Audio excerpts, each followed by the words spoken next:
Allo. Kamite zvino Tsano asipo ka. Ngikutouya. Kukwaya hanzi kwaya huku 6 koko. Wani ndiyangu. Nezve matumbu zvese ndiyanjiseleta inini. Kani mwana wamai vangu nditsano hombe ana baba vana chaunopindira. Ndikutouya. Kuti ndichitofamba so, tiri kudzira. Saka ndezvo kuti munoora zvinhu ikoko ndisanda uye ndini. Kana kuzogowa. Ndikutouya vemanje. Tateka ndisipo ndiwe zvete.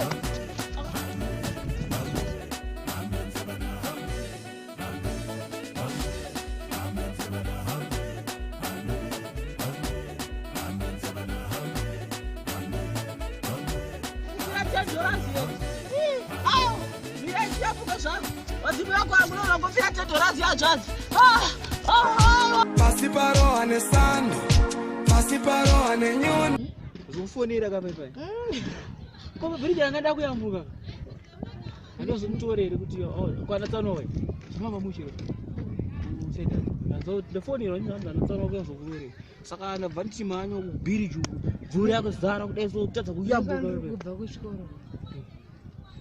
Wana hanza na Tsano daisaka. Iwe, asi zvinhu ndezvekunyika. Andanza Tsano uri kuyero kumbo. So ndinzi. Nditafana. Autonomo futhi phone. Ndofona. Ila.